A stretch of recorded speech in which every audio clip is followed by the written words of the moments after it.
Hello students, today we will study about introduction to programming languages. So हम लोग जब computer application के बारे में पढ़े तो यह कंप्यूटर आपका क्या करता है? Take the input from some input devices, process it and give you the output. So ये जो इनपुट दे रहे हो या फिर जो भी उसका कमांड दे रहे हो, ये किस तरह से हो रहा है? आपको लग रहा है कि आप प्रिंटर से प्रिंट निकाल रहे हो, म्यूजिक प्ले कर रहे हो, वीडियो प्ले कर रहे हो या फिर कोई डॉक्यूमेंट प्रिपेयर कर रहे हो, एनिमेशन कर रहे हो, बट उसके लिए भी तो कुछ मीडिएटर चाहिए ना. ये जो आपका सॉफ्टवेयर डेवलप गया है म्यूजिक के लिए या फिर वीडियो के लिए या कोई अदर वर्क के लिए, गेम के लिए, तो ये सारा जो सॉफ्टवेयर आपको डेवलप किया गया है वो सारा चीज भी प्रोग्राम्ड है. कोई प्रोग्रामिंग लैंग्वेज में इसमें उसको लिखा हुआ है. ओके, तो प्रोग्राम बोलने से क्या समझते हो? ए सेट ऑफ इंस्ट्रक्शन. जैसे आपको एडिशन करना है तो अगर 2 नंबर का एडिशन करना है तो you take two inputs, then add it, then you will get the output. Okay, so वो क्या है? एक कमांड दे रहे हो. सो अगर मैं बोलूं कि programming languages are nothing but the vocabulary or the command which you give to your device or your system, और वो किस हिसाब से काम करता है? वो जो कमांड के हिसाब से, और ये जो कमांड है वो आप किस हिसाब से लिखा जाता है? सब कोड लिखते हो उसके लिए. ओके, सो वो जो रिटर्न कोड जो रहेगा accordingly it will work. Okay, so programming language यहाँ पे एक मीडिएटर है कि अगर मुझे प्रिंटर को ऑपरेट करना है उसके लिए भी मुझे कुछ चाहिए. आप अपना सिस्टम में ड्राइवर सॉफ्टवेयर इंस्टॉल करते हो, ओके, कुछ डिवाइस इंस्टॉल कर रहे हो तो ये सारा चीज क्या है कि प्रोग्राम है. इसीलिए आपका कंप्यूटर या फिर कोई भी डिवाइस आप उसके साथ लगा कनेक्ट करते हो तो वो उस कमांड के हिसाब से या फिर वहां पे जो रिटर्न कोड है उस हिसाब से वो वर्क करता है. ओके, एंड ऐसे आप उसका आउटपुट देख सकते हो. ओके, सो अगर मैं बोलूं कि computer, let's come to the point.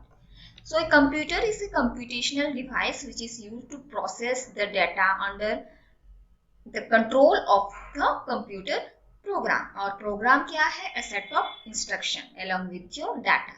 So while executing the program, the raw data is processed into some desired output. जो आपको output चाहिए उसी हिसाब से वो work करेगा. So these computer programs are written in some programming languages which are normally the high level languages. तो ये जो high level languages है that is human readable और nearly human language है. मतलब जो हम लोग नॉर्मल यूज करते हैं. अगर आप मुझे प्रिंट करना है कोई चीज को तो मैं सिंपली एक इंग्लिश में लिखी प्रिंटफ, सी प्रोग्राम में बोलूं तो प्रिंटफ मैं देखना चाहती हूँ एंटर अ नंबर, तो वहां पे फिर एंटर करूंगी, स्कैनर दूंगी और जो मैसेज मैं पास करूंगी सिंपली लिखूंगी आई वांट हेलो वर्ल्ड लिखे हो या फिर व्हाट इज योर नेम लिखे हो, जो भी. सो ये क्या है ना, this high level languages are nearly the human languages. But क्या ह्यूमन लैंग्वेजेस आपका कंप्यूटर समझ पाता है? नहीं, उसको सिर्फ बाइनरी लैंग्वेज पता है या फिर द मशीन लैंग्वेज पता है, दैट इज योर 0 and 1.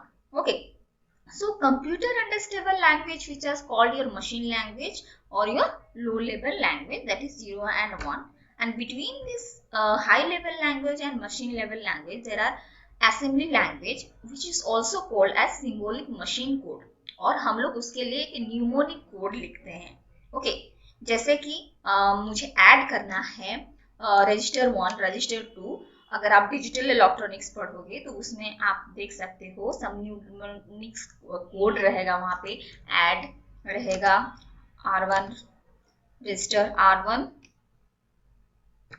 का कंटेंट को R2 के कंटेंट के साथ ऐड करना है. LDA LDR लोड करने के लिए कुछ कोड रहेगा.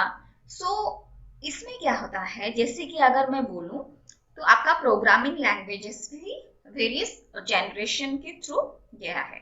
जैसे आपका लो लेवल लैंग्वेज है, आपका मशीन लैंग्वेज जो है, या फिर आपका असेंबली लैंग्वेज है, मिडिल लेवल लैंग्वेज है, हाई लेवल लैंग्वेजेस है। नॉर्मली हम लोग हाई लेवल लैंग्वेज को कंसिडर कर देते हैं, बट आपका जो सी प्रोग्राम है, किसी किसी में आप पाओगे कि that is a middle level language. Okay, that is the basic language of your programming languages. Okay, so this assembly languages का बारे में जो बोल रही हूँ, that are particularly the computer architecture specific है। सो मैंने कंप्यूटर का जो भी आर्किटेक्चर है उसी के हिसाब से this will work. So utility program और आपका जो असेंबलर है is used to convert this assembly code into your machine code. वैसे आपका सी प्रोग्रामिंग में आपका कंपाइलर रहता है दैट कन्वर्ट्स दिस आप हम लोग देखेंगे कंपाइलर एंड इंटरप्रेटर। तो इंटरप्रेटर एंड कंपाइलर के बारे में पढ़ेंगे। सो यहाँ पे आपका असेंबलर है जो कन्वर्ट करता है this assembly code into some executable machine code. Okay, so these high level programming languages are portable but require some interpretation or compilation to convert it into the machine languages, which is जो कि आपको आपका computer को पता है। सो ये जो आपका लो लेवल लैंग्वेज या मशीन लेवल लैंग्वेजेस है, that is understand by your computer hardware. But जो हाई लेवल लैंग्वेजेस है उसको मशीन को नहीं पता है वो लैंग्वेज की, इसीलिए हम लोग उसमें उसको ट्रांसलेट करने के लिए हम लोग इंटरप्रेटर और कंपाइलर सब यूज करते हैं। That is also program. ये जो कंपाइलर इंटरप्रेटर है वो सभी प्रोग्राम है। ओके, जैसे कि अगर मैं आई एम इंडियन, सो मैं इंडियन हूँ, तो जब तक मैं दूसरा लैंग्वेज ना सीखूं तो मुझे उसको समझ में नहीं आएगा। लेकिन वो समझने के लिए मुझे कोई कुछ मीडिएटर चाहिए, या फिर मैं ऑनलाइन सीख रही हूँ, या फिर मैं किसी के थ्रू सीख रही हूँ, या फिर सपोज मान लो कि मैं ऐसे जगह गई हूँ जहाँ का लैंग्वेज मुझे पता नहीं, तो वहाँ पे कोई आदमी लोग रहते हैं जो कि ट्रांसलेटर रहते हैं, जिनको क्या बोथ लैंग्वेज पता हो, मतलब इंडिया का लैंग्वेज भी पता हो, जो फॉरेन कंट्री हम लोग गए हैं उसका लैंग्वेज भी पता हो। सो इसमें वो बेटर कन्वे कर सकते हैं हम लोग एक दूसरा के साथ। ओके, सो उसी हिसाब से भी ये कंप्यूटर में वही चीज ही एप्लीकेबल है। So these programming languages are is a vocabulary and a collection of rules that commands a computer or device and applications to work accordingly to the written codes. And these programming languages enables us to develop or write some efficient program and develop some an online solution, जैसे कि आपका web page design से लेकर animation और normal basic operation, ये सारा चीज हम लोग कर पा रहे हैं। जैसे आपका मोबाइल एप्लीकेशंस हो, वेब एप्लीकेशंस हो, गेम्स हो, सम एनिमेशन मूवीज हो, सो ये सारा चीज हम लोग बना पा रहे हैं। Okay, so this programming is used to automate, maintain, assemble, measure and interpret the processing of the data and your information. So it helps in accelerating the input and output of the device or applications. Okay, so अगर ये programming language आपका जो पूरा computer देख रहे हो, या फिर आप कोई कंप्यूटर मोबाइल देख रहे हो, एनी हैंडहेल्ड डिवाइस देख रहे हो, all the things are programmed. Okay, now come to hierarchy of your computer language. So आपका हाई लेवल लैंग्वेज है, असेंबली लैंग्वेज है, मशीन लेवल लैंग्वेज है, जो कि कंप्यूटर को इजीली समझ में आ जाता है। तो ये जो मशीन लैंग्वेज है जो कि आपका 0 एंड 1 है, ये आपका कंप्यूटर इजीली समझता है, क्योंकि हार्डवेयर को वही 0 एंड 1 का भाषा ही समझ में आता है। Okay, so here have a look that there have been many programming languages. Some of them are listed below, that is C, Python, COBOL, ये कोबल, ये फोर्ट्रन, बेसिक, क्यूबेसिक, ये सारा आपका प्रोग्रामिंग लैंग्वेजेस है। तो इसमें से आप कुछ चीजें सुने होंगे, जैसे कि पैस्कल हो, एल्गोल हो, आपका फोर्ट्रन हो, या फिर आपका सी प्लस प्लस, पाइथन, जावा, ये सारे के बारे, पीएचपी देखो, जावा स्क्रिप्ट, जो कि आपका बेसिकली जो वेब पेज डेवलप करते हैं उसमें आप यूज करते हैं। ओके, वैसे आपका मैटलैब है। So this are the some programming languages. Now come to the characteristics of a programming language. So आप कौन सा प्रोग्रामिंग लैंग्वेज फॉलो करोगे? सपोज एक मीडिएटर है, जो कि मैं बोली ना, फॉरेन कंट्री आप जाओगे तो अगर कोई इंटरप्रेटर है या फिर आपका भाषा को वो ट्रांसलेट कर रहा है, तो अगर कोई अच्छा ना हो, मतलब उसका बात हम लोग को समझ नहीं आ रहा हो, या फिर मेरा बात उसको समझ नहीं आ रहा है, वो जो ट्रांसलेटर के बारे में बोल रही हूँ, ओके, तो उसमें क्या होगा ना, हम लोग का जो कन्वर्सेशन होगा that will not be successful. Okay, हम लोग को समझ में नहीं आएगा। सो उसमें कैरेक्टरिस्टिक्स क्या होना चाहिए कि जो भी आप प्रोग्रामिंग लैंग्वेजेस यूज कर रहे हो, that should be in understandable format. Means a programming language must be simple होना चाहिए, easy to learn and use होना चाहिए, have a good readability and human recognisable होना चाहिए। It's obvious that अगर आप deep जाओगे, that makes you learn that some complex part of that programming language. But अगर आप बेसिक से शुरू कर रहे हो और धीरे धीरे शुरू कर रहे हो और आपको समझ में आते जा रहा है, तो आपको वो चीज कैच करने में प्रॉब्लम नहीं होगा। सो इजी टू लर्न है, क्योंकि आप अगर ट्राई किए तो आप समझ सकते हो। और मैं वही बोली कि कॉम्प्लेक्स पार्ट है, ऑब्वियसली कॉम्प्लेक्स पार्ट है, बहुत सारा चीज है। Now abstraction is must have the characteristics of a programming language, in which ability to define the complex structure and then its degree of usability comes. So यहाँ पे आपका abstraction मतलब क्या है? जैसे कि आप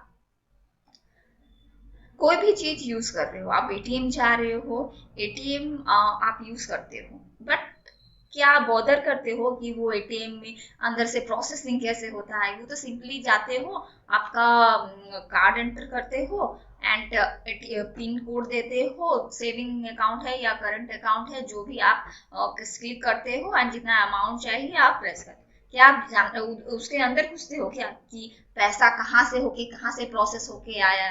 we are not bothering about that कि वहां से कैसे वो लोग सॉफ्टवेयर ये किए, वहाँ कैसे डालने पर वो पैसा वहां से होके प्रोसेस हो रहा है।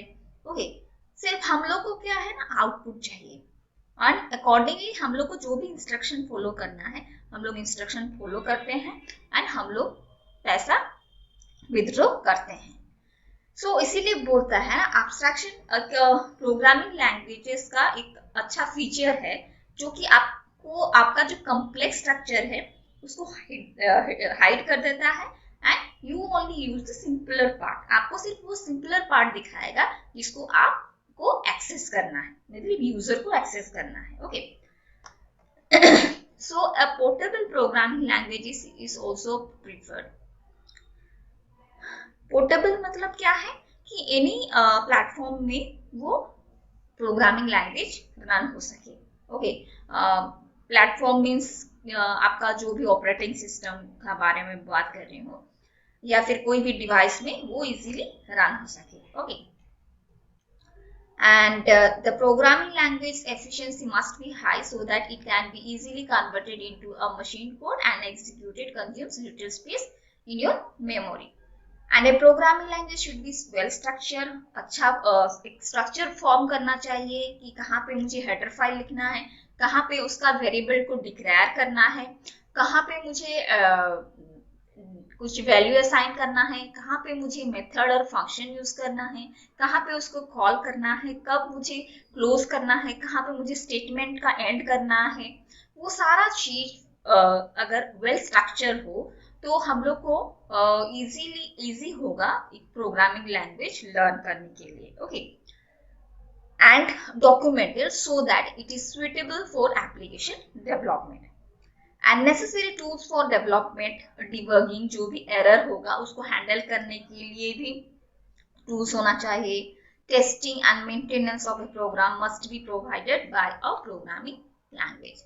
And a programming language should provide single environment known as your integrated development environment, that is your IDE. तो आपका डिफरेंट आईडी है आपका प्रोग्राम रन करने के लिए. जैसे आपका मेरे पास है एक्लिप्स का आईडी जहाँ पे मैं सी प्रोग्राम रन करती हूँ. You have some online IDs also there, जैसे गिग्स फॉर गिग्स में है कि आप वो सी प्रोग्राम को रन कर सकते हो. गिग्स फॉर गिग्स में आप जावा प्रोग्राम को रन कर सकते हो. ऑनलाइन आईडी मारोगे तो वो आ जाएगा, वहाँ पे आप अपना प्रोग्राम कोड को रन कर सकते हो. ओके, सो आपका ऑनलाइन आईडी है. Offline ID he various type of offline ID भी है. Okay, so next point that a programming language must be consistent in terms of syntax and semantics. मतलब जो भी उसका रूल्स एंड रेगुलेशंस हैं that should be consistent, एक ही होना चाहिए.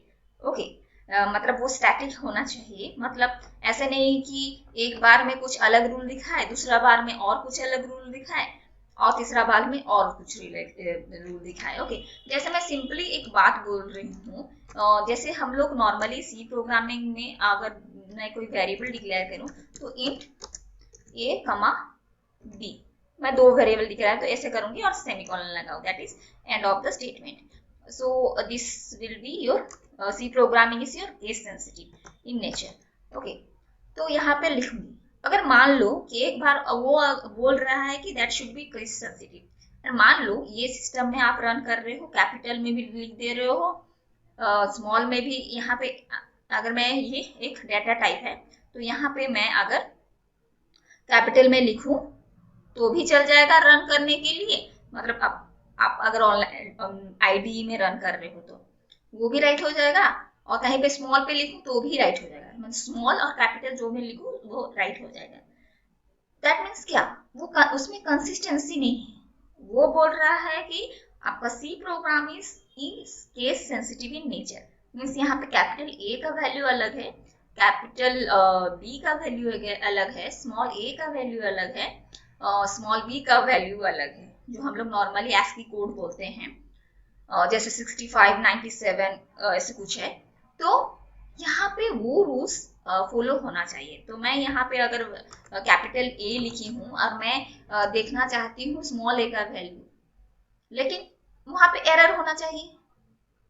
लेकिन मान लो कि वो रन कर दे रहा है, विच मीन्स क्या, उसमें कंसिस्टेंसी प्रॉब्लम है, वो ठीक से प्रोग्राम नहीं है.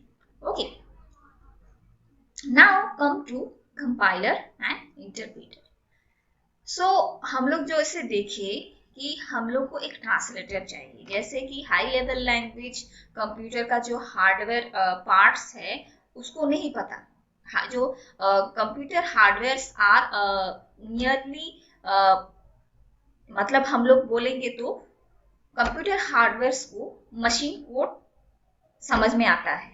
ओके, सो इसमें क्या बोल रहा है कि a compiler is a computer program that transforms the code written in your high-level languages into some machine codes, and this will translate the human-readable code to a language a computer processor can understand.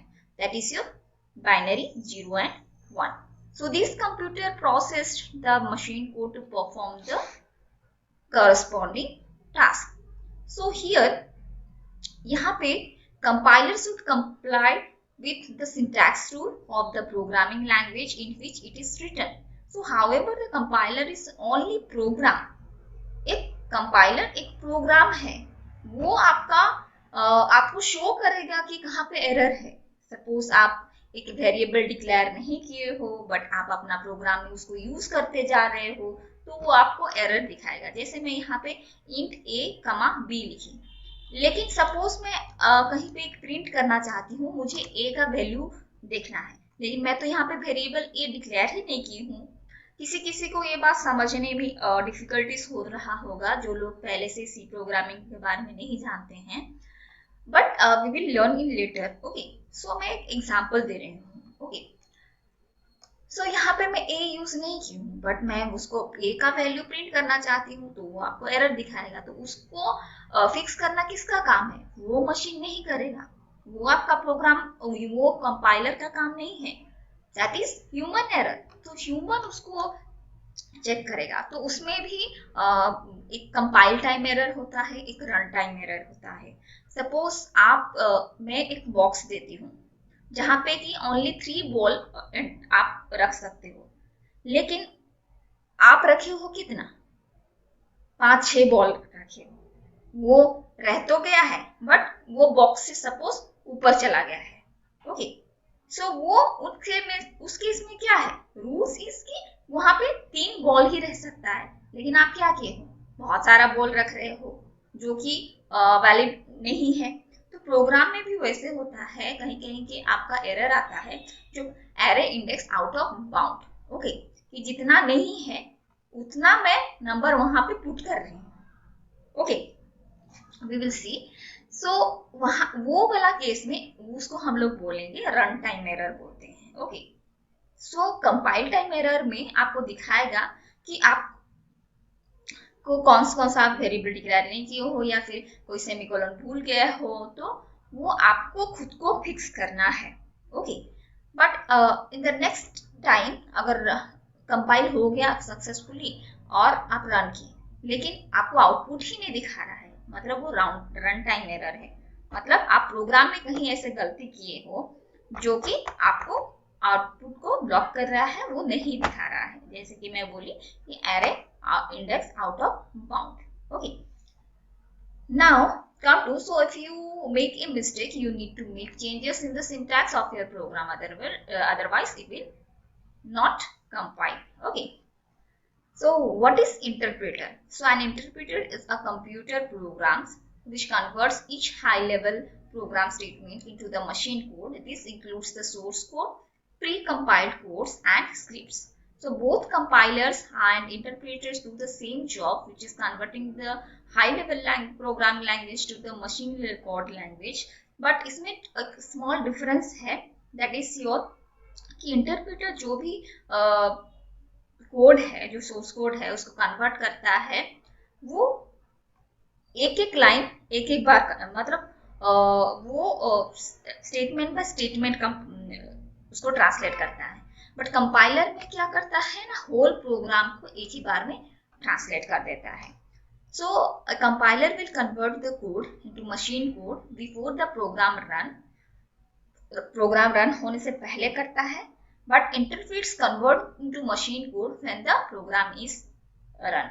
Okay, so interpreter देखो, चाहे 3-4 statement हैं, suppose ये मान लो ये आपका 3-4 statement है, तो suppose ये आपका एक लाइन एक स्टेटमेंट है, तो वो उसको इंटरप्रेट करेगा, विच मीन्स क्या आपका प्रोग्राम क्या कंप्लीट हो गया? नहीं।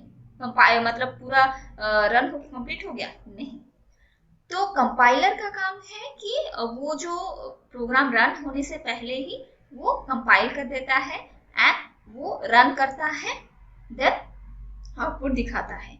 बट इंटरप्रेटर में क्या करता है ना, कि स्टेटमेंट बाय स्टेटमेंट आपका वो ट्रांसलेट करते करते जाता है। सो इसमें क्या होता है हम लोग देखेंगे, what are the difference between your.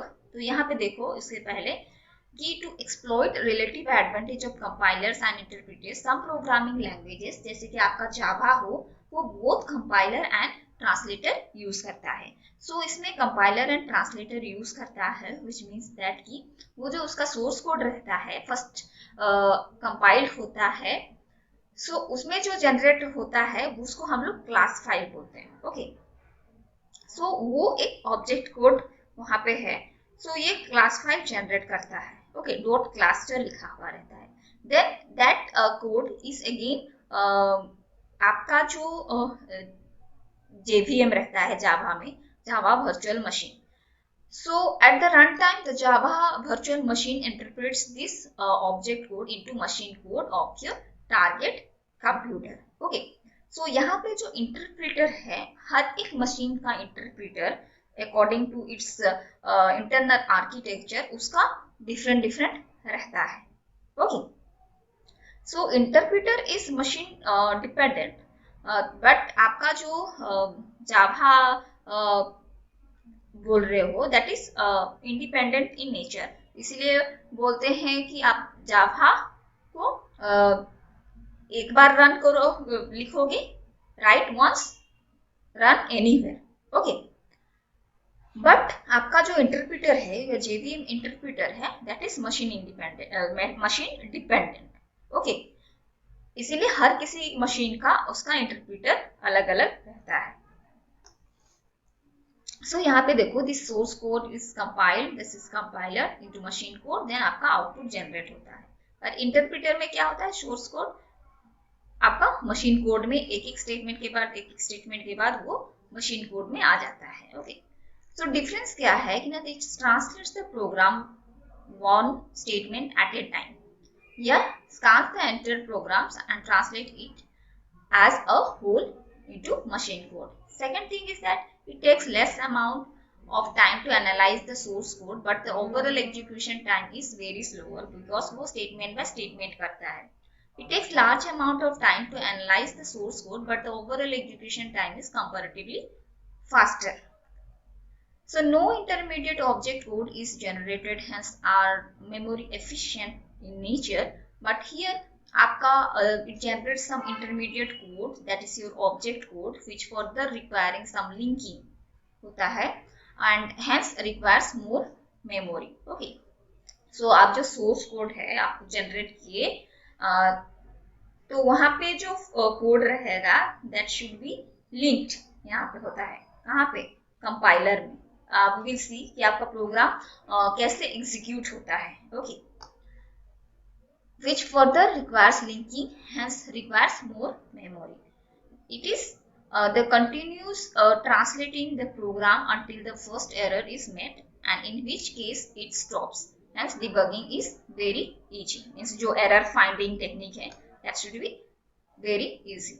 So it generates the error message only after scanning the whole program, hence debugging is comparatively hard.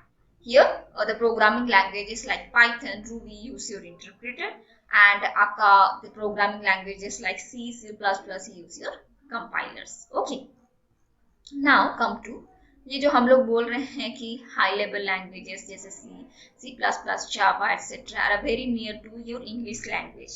So it makes the programming process easy, and however it must translate it into some machine code before the program execute. So this translation process is either conducted by your compiler or your interpreter, so also known as your source code.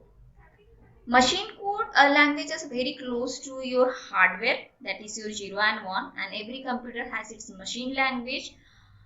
This is some binary patterns रहता है, that is this binary pattern is your 0-1 form में रहता है. Okay, अगर सोच लो कि आप machine code में आपका प्रोग्राम कर रहे हो कि everything is handled by your binary pattern, then it will be very difficult.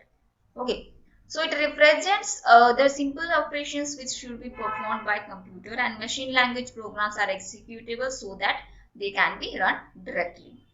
Now object, so on compilation of the source code, जैसे कि हम लोग C या C++ में कर रहे हैं, the machine code generated for different processor like your Intel, AMD processor and ARM is different. So to make the code portable, the source code is first converted into your object code. Interpreter में वैसे नहीं कर रहे थे ना हम लोग. The source code is first converted into object code, and it is an intermediary code similar to your machine code, but not exactly the machine code, so that no processor will understand. बोल रहा है इसीलिए. Okay, so at the runtime the object code is converted into the machine code of the underlying platform. जो भी उसका platform है या फिर जो भी उसका आर्किटेक्चर है, उसी हिसाब से वो जो सिस्टम बना है वही प्लेटफॉर्म के हिसाब से वो एग्जीक्यूट होगा. Okay, so for today this much. In the next class ये जो हम लोग जनरेशन ऑफ प्रोग्रामिंग लैंग्वेजेस है, ये हम लोग यहाँ पे नहीं पढ़ेंगे. जब प्रोग्रामिंग लैंग्वेज पढ़ेंगे उस टाइम में बताऊंगी कि आपका first generation, second generation, third generation, fourth generation, fifth generation में क्या है, तो you will better understand at that point. Okay, generation रह गया आपका। देन आपका आगे आपका कंप्यूटर वायरस, जो कि आपको पता होगा नाउ इट इज कि वायरस क्या है, वो कैसे इफेक्ट करता है। हर वायरस का अलग अलग का स्प्रेड होने का अलग अलग टेक्निक रहता है। ओके,